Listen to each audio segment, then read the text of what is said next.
Welcome. Today's video is an informational video. It is on walls, restarts, and tags, and how to use them and what they are. Okay, let's start off with explaining this. When you get your driver's license and you go to get in the car, there's some things you've got to know, like where the wheel is, where the pedal's at, where turning signals are at, where your windshield wipers are at. There's information you need to know. Okay, line dancing is no different. When you start line dancing, you just don't jump out there and start line dancing. There is information you need to know. You need to learn steps. You need to learn where to put your feet. You need to learn right from left. And you need to learn walls, tags, and restarts. Now, in my teaching, I have figured out that a lot of people figure out that their feet are down here. They get the left from right, and they start learning the steps. But when it comes to walls, tags, and restarts, even people that have been dancing for quite a while are lost. So that's what this video is going to be on. I want to explain to you how walls work. So when you see a step sheet, you're not going to Alice in Wonderland and Alice going down the rabbit hole. You're actually going to have some idea what you're looking at. Okay, when these choreographers write these dances to go to this music, they have to make the dance fit the music. It's not vice versa. So they have to put restarts, tags in it, stuff like that in order to get the dance to fit the music. All right, and when we get to a class and I have that, I get people going ballistic. Oh my God, not a restart. Oh my God, what's a tag? Okay, I want to clarify that, and I want to let these people settle down, get your head wrapped around what they are, and take the fear out of tags, restarts, and walls. Okay. So we're going to start off with walls. Walls are your walls that you turn to. So if you have a 2-wall dance, you're going to be at 12 o'clock and 6 o'clock. And then back from 6 o'clock to 12 o'clock. The walls are counted by where it starts and where it ends. Not by what you do in between. Because I've heard everything, but I've been on that wall. Yeah, you have, but you didn't start and stop on that wall. Walls are counted by where you start and stop. So if you got a 2-wall dance, you're going to start at the 12 o'clock wall and end it at the 6 o'clock wall. And you're going to start back at the 6 o'clock wall and end it at the 12 o'clock wall. That's why it is a 2-wall dance. If you have a 4-wall dance, you are going to be hitting all the walls. So you're going to start here, stop here, restart here, stop here, restart there, stop here, restart there, and stop here. Okay, with that said, most people get that idea.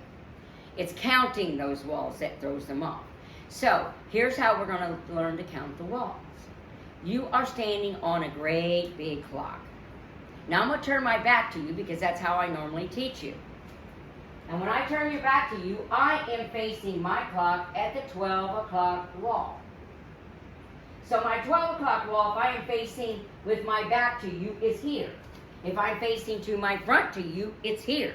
It's wherever I'm facing. If I'm facing here, that's going to be my 12 o'clock wall. Okay, in this case, I'm facing the back. So that's my 12 o'clock wall. Now dances, depending on how the choreographer wrote them, they can go off to your right, or they can go off to your left. It doesn't make any difference which way they go. If they go to your left, you're going to count 1 in front of me, 2 to my 9 o'clock, 3 to my 6 o'clock, and 4 to my 3 o'clock. When I get back to my 12 o'clock again, it becomes wall 5.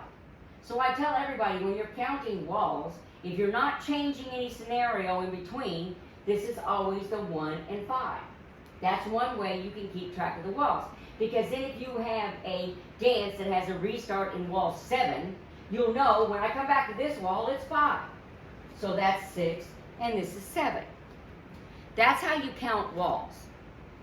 Now, that scenario works as long as you do not have a restart. But we're not going to go to that yet. We're going to do tags. Okay, say I have a tag added in it, a 4-point tag of a side touch, side touch.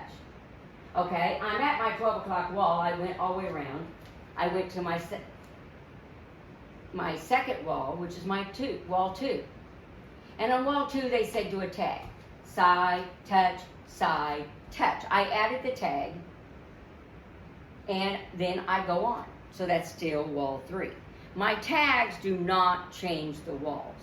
The part on the tag, you need to listen whether the tag is where it's added. Most of the time it's added in the end of a series. Sometimes it's in the middle. But it's depending on wherever they add the tag, you have to pay attention to what the choreographer wants. But it does not change your walls. You just add the tag and proceed as normal. It may be a 2-point tag, it may be a 4-point tag, it may be a 32 count tag. It can be whatever number it is, but the scenario is the same. It does not change your wall count. You just add whatever the choreographer wants. It could be a rocking chair, it could be a series of stuff. The difference between a restart and a tag is completely different. A tag is added in. It is something different that is added. It changes no walls. Okay, now let's get to the dreaded restarts. Okay, so say you're doing a dance and you are starting at 12 o'clock. And we're going to go to our left again because that's our scenario we did. And we're going to go to wall 2. And then we're going to go to wall 3. And at the end of wall 3, or the middle, say you're doing the first 16 counts. After the first 16 counts, they're restarting the dance. When they restart that dance, wall 3 becomes wall 4. Then that makes this one 5, and that one 6, and that one 7. Anytime you have a restart, you up the count on the wall. Because you did the wall 3, you only did 16 counts on that wall 3. But wall 3 is done. So when you restart that, that becomes wall 4. And it doesn't make any difference what wall it is. I'm just using that as an example. So do not let these restarts intimidate you.